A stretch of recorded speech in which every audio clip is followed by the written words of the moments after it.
नमस्कार, to the point में आप सभी का स्वागत है। मैं हूं संतोष और आज मेरे साथ एक खास मेहमान गिरीश चंद्र मिश्र जी हैं। ललित कला के उपाध्यक्ष हैं और संघ से जुड़े रहे हैं, संघ के प्रचारक रहे हैं, संगठन मंत्री रहे हैं, संघ में कार्य सकता एक बड़ी जिम्मेदारी निभा चुके हैं। गिरीश जी बहुत बहुत शुक्रिया समय निकालने के लिए। बहुत बहुत धन्यवाद आपको। गिरीश जी, सबसे पहला सवाल कि संघ प्रचारक रहे, संगठन मंत्री रहे, अचानक आप कला साहित्य की तरफ कैसे आ गए? नहीं, मैं साहित्य और कला के क्षेत्र में ही काम करता था। पहले शुरुआत से मैं शुरुआत से ही पहले मैं बहुत पहले संघ में सीधे शाखा के काम में रहा, पढ़ाई करता रहा, साथ साथ संघ के काम में रहा।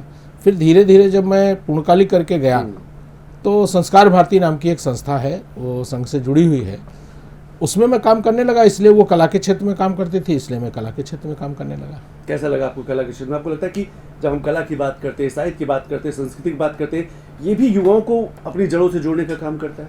बिल्कुल करता है। कला जो है वो एक तरीके से संस्कृति की जड़ है और कलाओं के विभिन्न रूप हैं। कोई संगीत है, कोई नाटक है, कोई साहित्य है, कोई लोक कला है, तो रूप अलग अलग हो सकते हैं पर है तो सब संस्कृति का ही स्वरूप। और ये शुरू से ही मानव जब जन्म लेता है तो कहीं ना कहीं कलाओं से जुड़ता है, भारतीय संस्कृति से जुड़ता है। अब उसकी रुचि क्या है ये उस पर निर्भर करता है कि उसकी रुचि का है और किस क्षेत्र में जाना चाहता है। शुरुआत से आपने सोचा था कि आप संघ में जाएंगे, संघ के लिए आप काम करेंगे, फिर आप सामाजिक के लिए काम? ऐसा कुछ सोच के काम नहीं किया। हमने तो पढ़ाई कर रहे थे, पढ़ाई करते करते हमारे एक संघ के वरिष्ठ अधिकारी थे, उस समय संघ के विभाग कार्यवाह थे।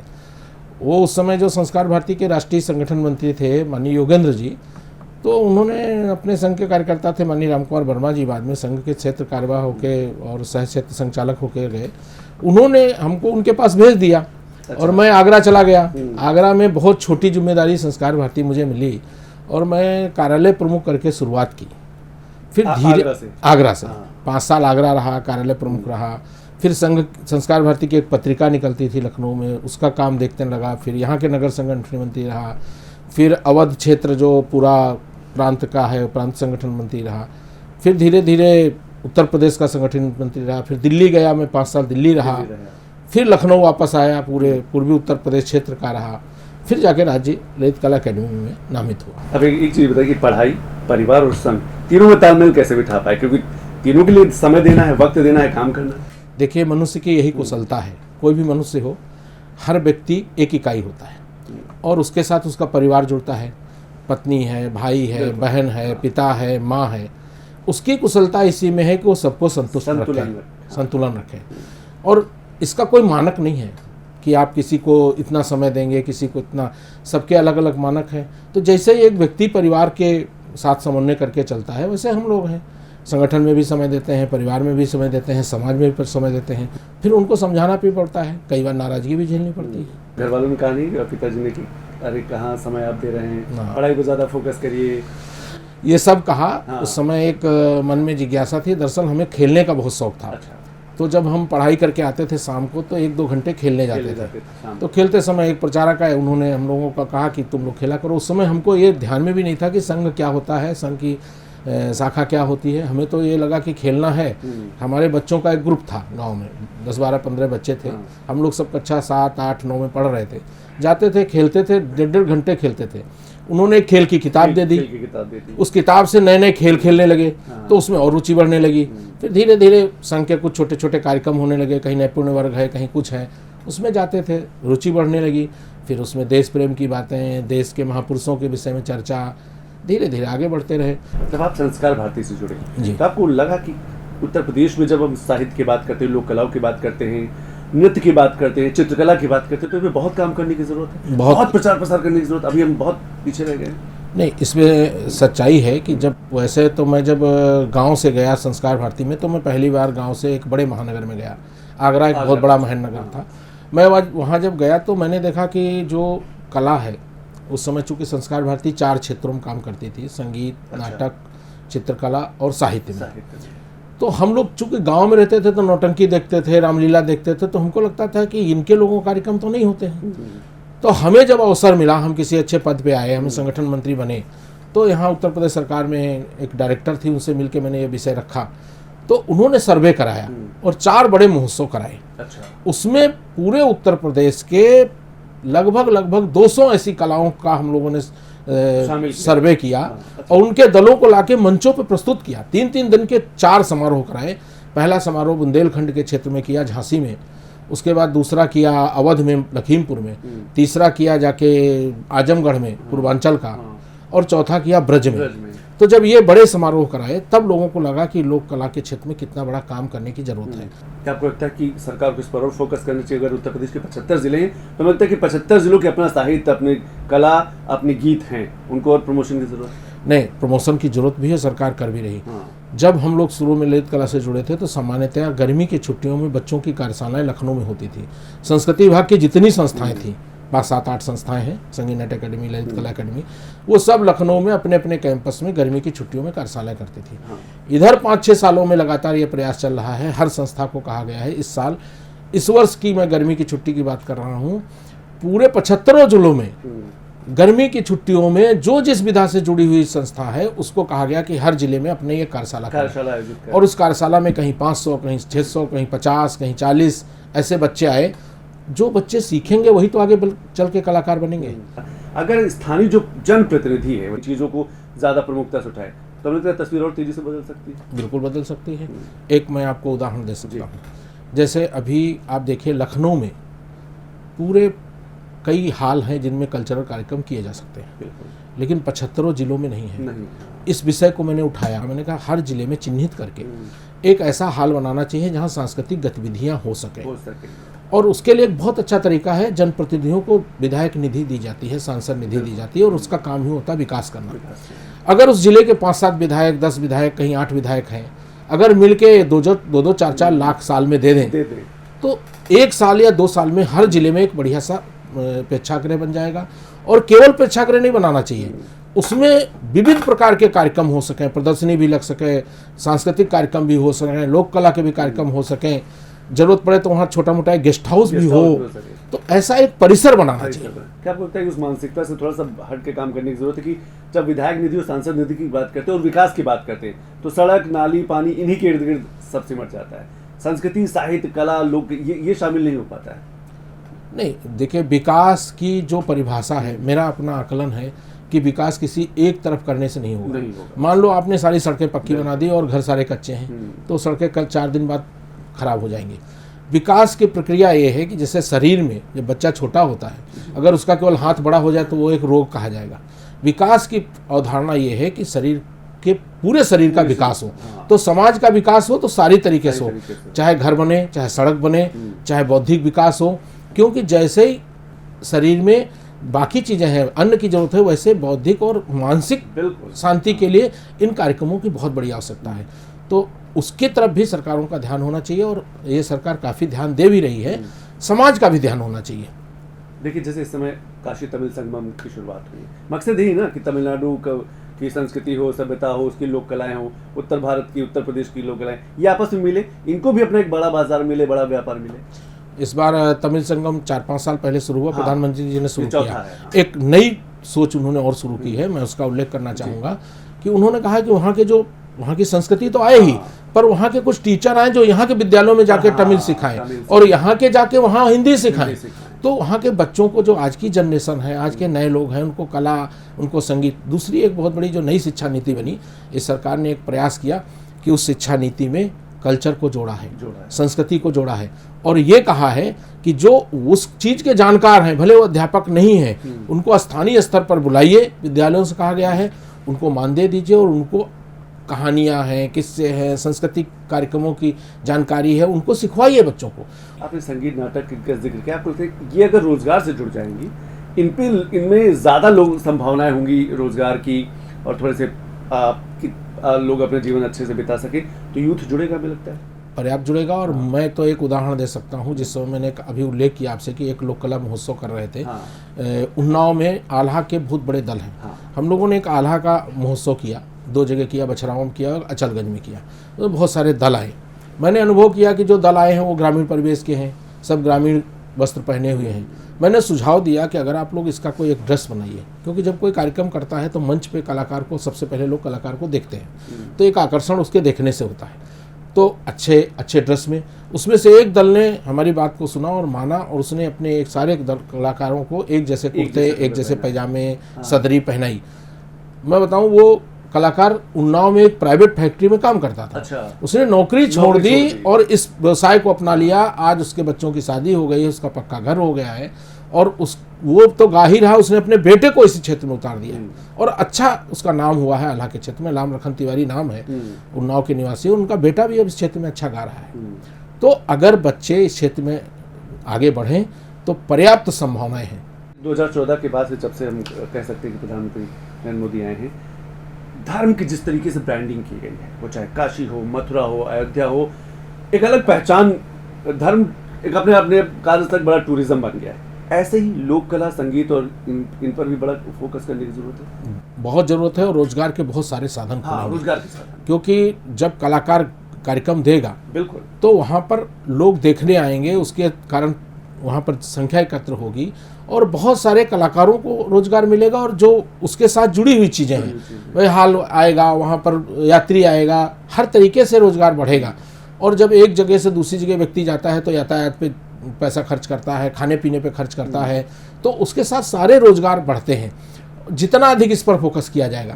जैसे कोई धर्म के किसी स्थान पे जाता है तो वहाँ जाके क्या है, केवल मंदिर देखता है, उसके बाद वो वापस आता है। अगर उसी समय उसके साथ कल्चर जोड़ा जाए, बड़े बड़े महोत्सव कराए जाए।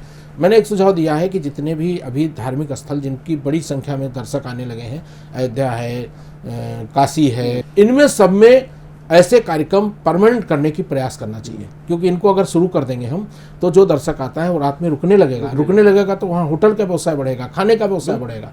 आज लोग जाते हैं, दिन में दर्शन करके रात को लौट आते हैं। अगर उस समय शाम को एक सांस्कृतिक कार्यक्रम होने लगे, परमानेंट वहाँ कार्यक्रम हो, तो बहुत सारे दर्शक वहाँ रुकेंगे तो रोजगार बढ़ेगा। क्या बोलता है कि सड़क की बात करें, पानी या दूसरी सुविधाओं की बात करें, अभी भी उन पर सरकार को, स्थानीय प्रशासन को, स्थानीय जनप्रतिनिधि को बड़ा फोकस रखना चाहिए? बिल्कुल रखना चाहिए। हमने अभी जैसे अयोध्या में दीपोत्सव होता था, एक सीतापुर में स्थान है, मुल्ला वीर शंकर जी का एक अच्छा स्थान है, वहाँ पर अभी इस साल हम लोगों ने दीपोत्सव किया। हम लोग गए, वहाँ देखा तो एक छोटा सा सरोवर था, सरोवर के आसपास बड़ी गंदगी थी। वहाँ के प्रशासन से मिले, बातचीत की, उन्होंने उस सरोवर को साफ़ कराया, मंदिर की थोड़ी साफ़ सफाई हुई, इसी बहाने वहाँ मंदिर की साफ़ सफाई हुई, सरोवर बना। अब उस पर हम लोगों ने जब दीपोत्सव किया तो सामान्यतः हम लोगों ने अगल बगल के गाँव में सामान्य प्रचार किया, लेकिन जब वहाँ संख्या शाम को आई तो हम लोग आश्चर्यचकित हो गए, लगभग 15-20 हज़ार लोग आ गए। वो हम जब देखा हमने तो हमको लगा इतना उत्साह जनता में। अगर वो उत्सव हम ना करते तो शायद एक भी आदमी नहीं आता। तो उसके कारण अखबारों में समाचार छपा, उसके कारण अगल बगल लोगों को पता चला और एक सामूहिकता जगी। आज हम समरसता की बात करते हैं, समरसता कैसे करेंगे? अगर हम किसी उत्सव पे एक साथ नहीं आएंगे, हम किसी मंदिर पर एक साथ नहीं आएंगे, हम किसी सामाजिक कार्यक्रम में एक साथ नहीं आएंगे, तो समरसता किस आधार पे होगी? तो ये सब चीज़ें स्वाभाविक होती हैं। काम हम छोटा करते हैं, उसका संदेश बहुत बड़ा जाता है। ऐसे बहुत सारे काम हैं, तमाम मंदिर गांव में बने हुए हैं, छोटे छोटे कस्बों में बने हैं, उपेक्षित हैं, गंदगी पड़ी है। अब जब हम वहाँ कुछ गतिविधि करेंगे तो उसकी गंदगी साफ होगी, साफ सफाई होगी तो हमारा जाने का मन करेगा, श्रद्धा बढ़ेगी मेरी, और लोग आएंगे। तो एक दूसरे से जुड़ी हुई चीज़ें हैं, ऐसे बहुत सारी चीज़ें हैं। अभी हम लोग और एक महिलाओं का कार्यक्रम कल करने जा रहे हैं अहलिया ब्लॉक में, वो भी एक कार्यक्रम करेंगे। और आने वाले समय में ऐसे स्थानों पे जैसे जो तीर्थ स्थल हैं, यहाँ चार दिवाली हैं, उन पे हम लोग ललित कला से मैंने बात की है, एक पत्र दिया है कि उनसे कुछ कलाकार ले जाएंगे और वहाँ पर जो धार्मिक चिन्ह हैं, किसी महापुरुष के चिन्ह हैं, इनके चित्र बनवाएंगे। आने वाली पीढ़ी हमें देख के उनसे प्रेरणा ले सके, प्रयास चल रहा है। कुछ जनप्रतिनिधियों को भी आप ट्रेनिंग दीजिए, विधायकों को ट्रेनिंग दीजिए, ताकि वो भी अपने क्षेत्र में कम से कम ऐसी चीज़ों को चिन्हित कर सके और उन पर काम कर सके। देखिए, किसी को ट्रेनिंग देना ये मुझे लगता कि उचित नहीं है।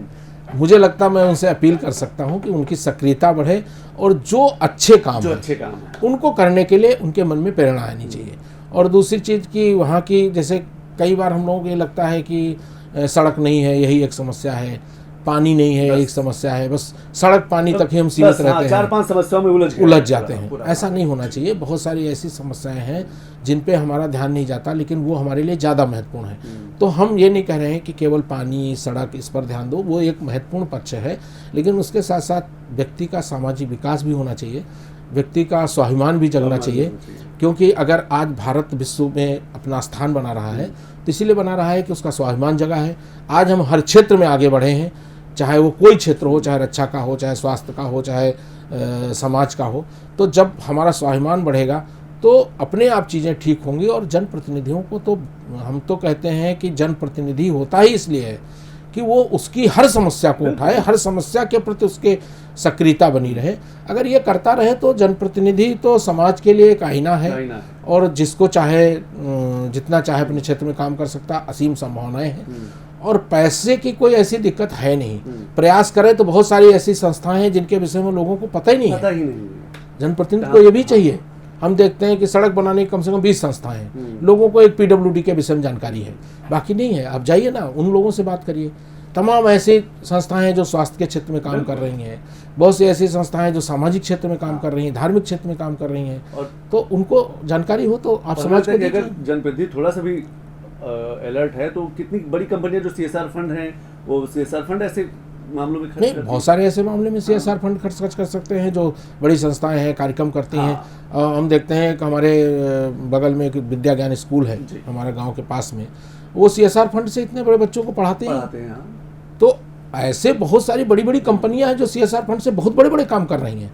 बस हमें जागरूक होने की जरूरत है और उनको प्रोत्साहित करने की जरूरत है। जैसे हमारे यहाँ कोई छोटा व्यापारी है, हम क्या कह सकते हैं, कोई डॉक्टर है, अच्छा नर्सिंग होम चलाता है, हम ये तो प्रेरित कर सकते हैं कि भाई 20 मरीज देखते हो, एक दिन हफ्ते में, 15 दिन में, महीने में किसी गांव में जाके कैंप कर दो, गरीबों के लिए कर दो, उनको निःशुल्क वहाँ चेकिंग कर दो, थोड़ी दवा बांट दो। अगर हम प्रेरित करेंगे तो निश्चित रूप से अगर उसमें से मान लो 50 डॉक्टर हैं, अगर 20 भी तैयार हुए तो 20 गाँव में कैंप शुरू हो जाएंगे।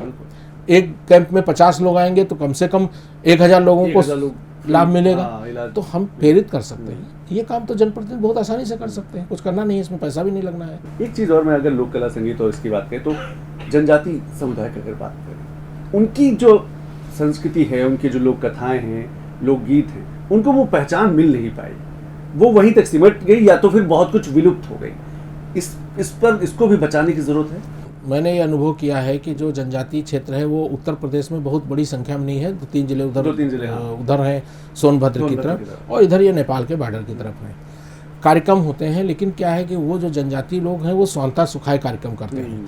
उनके मन में भी ये भावना नहीं है कि इसको हम मंच पर ले आए। और सरकार प्रयास कर रही है। एक जनजातीय संस्कृति संस्थान सरकार ने बनाया, संस्कृति विभाग ने, उसमें डायरेक्टर हैं। उधर लगातार अभी पिछले 2 वर्षों से एक नेपाल भारत मैत्री संघ करके कार्यक्रम हो रहा है, उसमें भी उन लोगों को अवसर दिए जा रहे हैं और उनके तमाम तरीके के मेले भी किए जा रहे हैं। लेकिन एक समस्या उनके यहाँ यह है कि एक तो वो बड़े गहराई में रहते हैं, थोड़ा इंटीरियर में रहते हैं, और आज के समय में सड़कें हैं लेकिन जंगलों में कई बार सड़कें उतनी अच्छी नहीं हैं। और कई बार ये होता है कि अधिकारी बचना चाहता है, कौन इतना संघर्ष करे, कौन जाके उनको मिले, और वो रहते हैं बड़े कठिनाई के जीवन में। अब मान लो कोई कार्यक्रम करो, उस क्षेत्र में कोई हाल नहीं है, तो ये भी एक दिक्कत है। तो थोड़ी सी दिक्कतें हैं, लेकिन फिर भी बहुत ज़्यादा काम करने की जरूरत है। और उनको सबसे अधिक आवश्यकता है कि चूँकि उनके अंदर कला जीवन में है, उनको प्रशिक्षित करने की जरूरत है, क्योंकि उनको अगर हम प्रशिक्षित करेंगे तो वो समाज उसको बहुत चाव से देखता है। अभी एक बैठक हुई थी, उसमें एक सुझाव आया कि जो जनजातीय क्षेत्र के लोग हैं उनको क्यों ना हम लखनऊ में लाके एक बड़ा कार्यक्रम करें। और एक पीछे अभी कार्यक्रम हुआ भागीदारी उत्सव के नाम से, जनजातीय कलाकारों को पूरे देश से बुलाया गया, अच्छे कार्यक्रम हुआ है, लेकिन उसको और अधिक करें, ये आवश्यकता है। बिल्कुल। देखिए, प्रधानमंत्री मोदी लगातार विश्व जनजातीय गौरव दिवस के रूप में मनाई रहे कि देश भर के जितने भी जनजातीय समुदाय के लोग हैं वो मुख्य धारा से शामिल हों, उनके जीवन में बड़ा बदलाव है। बदलते हुए भारत को किस तरीके से देख पा रहे हो, खासतौर से ऑपरेशन सिंदूर के बाद जिस तरीके से भारत बदला है, भारत ने स्टैंड लिया है कि भारत ने अपनी एक लाइन क्लियर कर दी कि हम आतंकवाद को बर्दाश्त तो नहीं करेंगे, चाहे पाकिस्तान हो या दूसरे देश हो। इसकी तैयारी काफ़ी समय से चल रही है। मुझे लगता है जब से माननीय मोदी जी की सरकार आई है 14 से, लगातार काम हो रहा है और लगातार काम होता रहेगा। ये तो लोगों को लगा, चूँकि अवसर ऐसा आया कि ऑपरेशन सिंदूर के समय भारत की सेनाओं को अपना पराक्रम दिखाने का अवसर मिला। और आप देखते होंगे कि कितना अर्बन नक्सलवाद था, लगभग समाप्त हो गया है। 1 जिला बचा होगा, वो भी 1 साल में ख़त्म हो जाएगा। ऐसी बहुत सारी चीज़ें हैं। आज आंतरिक सुरक्षा है, बहुत सारे ब्लास्ट होते थे, बहुत सारे घटनाएं होती रहती थी, आतंकवाद की घटनाएं, यहाँ गोली हो गई, वहाँ बम फूट गया, सब खत्म हो गया है। एक आध छुटपुट घटनाएं हो सकती हैं क्योंकि इतना बड़ा देश है, इतनी बड़ी जनसंख्या है। पूरे विश्व में भारत का सम्मान बढ़ा है, लोगों की स्वीकार्यता बढ़ी है, और केवल एक क्षेत्र में नहीं, केवल ऐसा भी नहीं कि ऑपरेशन सिंदूर में पाकिस्तान में जाके घुस के मारा इसलिए। आज चाहे वो आर्थिक क्षेत्र हो, चाहे सामाजिक क्षेत्र हो, चाहे हमारे स्वाभिमान की बात हो, शिक्षा का क्षेत्र हो, हर क्षेत्र में भारत का स्वाभिमान बढ़ा है और भारत का लोगों ने, विश्व ने भारत की तरफ देखना शुरू किया है। और आने वाले समय में अगर भारतीय लोग, भारत की जनता, भारत के लोग, आप देखते होंगे कभी मोदी जी ये नहीं कहते कि मैंने ये काम किया, वो कहते ये 140 करोड़ लोगों का सम्मान है। अगर वो कोई ये भी कहता कि आप जो चलते हैं तो आपका चलने का जो स्टाइल है उससे लोग बड़ा प्रभावित होते, तो वो कहते मैं नहीं चल रहा हूँ, 140 करोड़ का स्वाभिमान चलता है। तो जिस व्यक्ति के पीछे इतने बड़े लोग खड़े हैं, और मैं तो कई बार देखता हूँ कि सोशल मीडिया पर आप भी देखते होंगे, महिलाएं रोती हैं, बच्चे रोते हैं। अभी एक ने एक सोशल मीडिया पर प्रश्न पूछा कि 2099 के बाद क्या आएगा, तो गांव की महिला, अनपढ़ महिला पुरुष ने कहा मोदी आएगा और कौन आएगा। लोगों के मन में, लोगों के हृदय में, ऐसा नहीं कि दिमाग में जो जो चीज़ होती है वो जल्दी चली जाती है। योजनाओं का असर है, छोटी छोटी योजनाओं का असर है, उनके काम का असर है, और जो आज पूरे विश्व में माहौल बन गया है उसका असर है। और ऐसा भी नहीं है कि भारत की जनता बहुत ही अच्छी है, समझदार है, समय पे उचित निर्णय लेती है। जब जब आपने देखा तब तब पूरा, कई बार छोटी छोटी घटनाएं होती हैं, कई बार लोग माहौल बना देते हैं, तो कई बार ऐसी छोटी बातें हो जाती हैं, लेकिन सामान्यतः भारत की जनता, जैसे कहते हैं कि भारत की जनता देवतुल्य है, देवता के रूप में है, देती है तो भरपूर देती है और लेती है तो झाड़ू मार के भी लेती है। क्या गिरीश जी आपको लगता है कि एक वर्ग बीजेपी से या संघ के कामों से नाराज है? अगर मुस्लिम वर्ग की बात करें, हालांकि 2014 के बाद से कई बड़े सुधार हुए, चाहे 3 तलाक का बड़ा सुधार हुआ, वक्फ संशोधन कानून आया, उनके हित और समृद्ध सभी योजनाएं उनके लिए, पर नाराज है क्या? ऐसा कुछ नहीं। ये जो बड़े बड़े नेता हैं, मौलवी हैं, उनके हित नुकसान हो रहा है, इसलिए वो जनता को बरगला रहे हैं। कोई नाराज नहीं है। नाराज अगर होता तो इतनी बड़ी जनसंख्या है, बरेली में इतनी बड़ी घटना हुई, अगर वो लोगों को मौका नहीं लगा बरगलाने का, एक भी आदमी बाहर नहीं आया। जनता में विद्रोह होता तो बाहर आते लोग, जनता में कोई विद्रोह नहीं है। ये जो जिनकी दुकानें बंद हो रही हैं, जो केवल धर्म के नाम पर अपनी दुकानें चला रहे थे कि तुमको फलाना मार देगा, शेर आ जाएगा, जल्दी दरवाजा बंद करो, उनको डर है, वो माहौल ख़राब करते हैं। अगर वो ना माहौल ख़राब करे, जनता में कोई भय नहीं है। जनता को सुविधाएं मिल रही हैं, फ़ायदे मिल रहे हैं, उसका लाभ ले रही है। राशन किसको नहीं मिलता, शौचालय बने किसको नहीं मिले, मकान बने किसको नहीं मिले। जितनी योजनाएं हैं, कभी भी सरकार ने एक भी योजना ऐसी नहीं हुई है जो किसी जाति के आधार पर चला। पीछे की सरकारों ने चलाया है, बहुत सारी सरकारों ने बाकायदा अधिसूचना डाल के जातियों के नाम पे चलाई है, लेकिन इस सरकार ने तो कभी नहीं चलाया। तो क्यों कोई नाराज होगा? अब जो माहौल बना रहे हैं, जिनकी दुकानें बंद होंगी तो बनाएंगे, उसको कोई रोक भी नहीं सकता है, उसका कोई प्रभाव भी नहीं पड़ेगा। ठीक है। युवाओं के लिए आप अगर बात करें, उत्तर प्रदेश की अगर हम बात कर रहे हैं, हिंदुस्तान की बात करें, सबसे अधिक युवा आबादी वाला देश है, उत्तर प्रदेश सबसे अधिक युवा आबादी वाला प्रदेश है।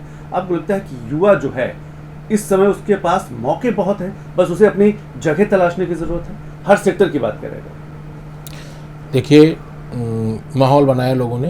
अभी जैसी बात आप कह रहे थे कि कुछ लोगों ने माहौल बनाया, श्रीलंका में ये हो गया, नेपाल में हो गया, बांग्लादेश में हो गया, जंजी ये कर देगा, जो 2000 के बाद की पैदाइश है, 25 साल की, सबसे ज़्यादा युवा भारत में है। कहीं कोई घटना नहीं घटी, कोई उबाल नहीं आया। कारण क्या है कि युवा भी समझता है कि मेरे हित की बात कौन कर रहा है और अहित की बात कौन कर रहा है। हमें भड़का के सड़कों पे लाके इसका निदान सड़कों पे आना नहीं है। कोई भी काम एक दिन में नहीं हो सकता है, धीरे धीरे होता है। प्रयास सरकार कर रही है, लगातार प्रयास कर रही है, तमाम तरीके के अवसर कोशिश की रही, और युवाओं को तो आह्वान कर रहे हैं मोदी जी कि आप देखिए, हर कोई ये चाहता नौकरी, नौकर बन के क्यों रहो, मालिक बन के रहो। आप काम सोचो, आपके पास भगवान ने बुद्धि दी है, आपका विकास हुआ है, आप ऐसा काम खड़ा करो कि 10 नौकर आप लगाओ। तो हर युवा के सामने मौका है, इतना बड़ा फलक है, इतनी संभावनाएं हैं देश में। प्रयास करें। आज विश्व में सारे भारत के युवाओं का डंका बज रहा है, चाहे वो वैज्ञानिक क्षेत्र में हो, चाहे आप नासा में चले जाइए, कहाँ नहीं भारत के लोग हैं, विश्व के इतने देशों में हैं। तो भारत में युवा क्या नहीं कर सकता, सब कर सकता है। बस उसको सही दिशा में उसको लगाने की ज़रूरत है, उसको सही मार्गदर्शन की ज़रूरत है, उसको सही शिक्षा मिलनी चाहिए, इसीलिए नई शिक्षा नीति में ये नहीं है कि आप पढ़ाई के बाद, उन्होंने कहा जब इंटर करने के बाद आप कोई व्यावसायिक शिक्षा करेंगे, और व्यावसायिक शिक्षा में करेंगे तो आप किसी के लिए मोहताज नहीं होंगे। बहुत सारे काम हैं, और अब तो नए नए काम शुरू हो गए हैं, तमाम ऐसी चीज़ें शुरू हो रही हैं कि वो केवल वही 4-6 विभाग थे कि भाई श्रमिक हैं, नौकरी कर सकते हैं, लेबर हो सकते हैं, दुकान खोल सकते हैं, बहुत सारी संभावनाएं हैं। और जब व्यक्ति बढ़ता है तो केवल रोटी कपड़ा मकान नहीं, जैसे एक पुराना नारा चलता था रोटी कपड़ा और मकान, आज रोटी कपड़ा मकान की लड़ाई नहीं है, आज स्वाभिमान की लड़ाई। आज लोग कितना आगे बढ़ रहे हैं, अपने घर को डेकोरेशन करने के लिए तमाम पैसा खर्च करते हैं, शादी ब्याह में तमाम तरीके का पैसा खर्च करते हैं। आप देखिए शादी ब्याह में पहले क्या होता, शादी हुई, लड़की आ गई, खत्म।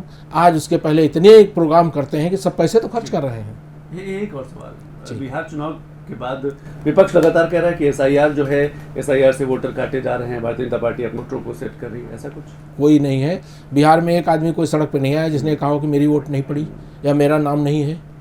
भाई अब बहुत सारे लोग हैं जिनके लखनऊ में नाम है और गाँव में भी नाम है। बहुत सारे ऐसे लोग हैं जिनके जो मर गए हैं लौट कटे नहीं हैं। बहुत सारे ऐसे लोग हैं जो विदेश चले गए हैं। बहुत सारे ऐसे लोग हैं जो कहीं यहाँ के बजाय दूसरी जगह नौकरी पर चले गए हैं। तो इसको सुधार करने की क्या ज़रूरत नहीं है। हम अपने घर में सुधार नहीं करते हैं। घर में जब बच्चे चले जाते हैं तो क्या कमरा हम किसी दूसरे बच्चे को रहने को नहीं देते हैं।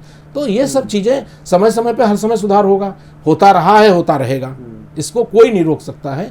ये तो विपक्ष के लोगों को है कि कुछ न कुछ उनको मुद्दा चाहिए। अब कोई रचनात्मक मुद्दा बचा नहीं है तो उनके लिए कोई काम नया करोगे तो कई बार तो ये होता है, मुझे तो धीरे धीरे विपक्ष पे बड़ा तरस आता है कि उनको लगता है कि बीजेपी जो भी कहेगी उसका विरोध करो। ये अच्छे काम को सपोर्ट करना चाहिए, ये नहीं है कि हर चीज़ का विरोध करो। कई बार अच्छे काम होते हैं उनको विपक्ष के लोग भी विरोध करते हैं। और अटल जी जिस समय विपक्ष में थे उसमें बहुत सारे ऐसे काम थे। उसका एक सबसे बड़ा उदाहरण होगा कि जब अटल जी को विदेश में जिनेवा में अधिवेशन हुआ था तो भारत का प्रतिनिधि बना के भेजा गया था। तो विपक्ष की भूमिका रचनात्मक होनी चाहिए, विरोधात्मक नहीं होनी चाहिए। विकास की सवाल, एसआईआर से क्या बोलते हो, घुसपैठियों पर बड़ा अंकुश लगेगा? बिल्कुल लगेगा। घुसपैठी हैं जो वोटर आईडी कार्ड बनाकर घूम रहे हैं, जो राशन कार्ड है जिनके पास और स्थापित हो रहे हैं और वोटर भी हैं, उन पर निश्चित रूप से लगेगा। और सरकार ने बहुत अच्छा काम किया है या आयोग ने अच्छा काम किया है कि 2003 से पहले को जोड़ा है। बहुत बड़ी मात्रा में 2003 के बाद भी घुसपैठी हुई है तो वो लोगों का पता भी चलेगा। अब तक ये है कि भाई आपके 2003 के पहले आपके परिवार का वोट था, आप किनके बच्चे हो, तो कुछ चीज़ें तो निकल के आएंगी ना। आते हैं लोग यहाँ किसी न किसी माध्यम से आधार कार्ड बनवा लेंगे, चुनाव आयोग में रजिस्टर करा लेंगे और धीरे धीरे वोट डालने लगते हैं। फिर सारे अधिकार उनको प्राप्त हो जाते हैं, उनको राशन भी चाहिए, उनको घर भी चाहिए, उनको हमको अगर अपने लोगों को देना हो तो उतनी समस्या नहीं है। आज कोई ऐसा घर नहीं है जिसके घर में शौचालय ना हो, आवास ना हो। ये हर साल सूची बनती है, हर साल नई सूची खड़ी हो जाती। क्यों खड़ी हो जाती, कहाँ से लोग आ जाते हैं? जब एक बार पूरे बन गए तो क्या नए लोग कैसे आ गए वहाँ? तो इसका मतलब है कहीं ना कहीं ये चीज़ें हैं और निश्चित रूप से इससे बहुत बड़ा लाभ होगा, देश को भी होगा और हमारे समाज को भी होगा। जो लोग चिन्हित हो जाएंगे कि ठीक है इनके वोटर आईडी कार्ड फर्जी हैं घुसपैठियों में, उनका क्या होगा? उनको वापस भेजा जाएगा या फिर डिटेंशन सेंटर खोले जाएंगे, कुछ ऐसा कुछ? अभी इस पे तो सरकार क्या निर्णय लेगी मैं कह नहीं सकता हूँ, लेकिन उसका भी निदान होना चाहिए, होना चाहिए। देश के नागरिकों को पूरा अधिकार होना चाहिए, अपने देश के लिए स्वतंत्रता से जिएं, स्वच्छता से रहें और उनके ऊपर किसी प्रकार का दबाव प्रभाव नहीं होना चाहिए। उसके लिए जो भी सरकार को करना है करना चाहिए और कर भी रही है और करती रहेगी। बहुत बहुत शुक्रिया गिरीश जी, आपके समय के लिए बहुत बहुत शुक्रिया। बहुत बहुत धन्यवाद, नमस्कार। टू द पॉइंट में आज हमारे साथ थे ललित कला के उपाध्यक्ष गिरीश चंद्र मिश्रा जी। अगली बार फिर मुलाकात होगी, तब तक के लिए।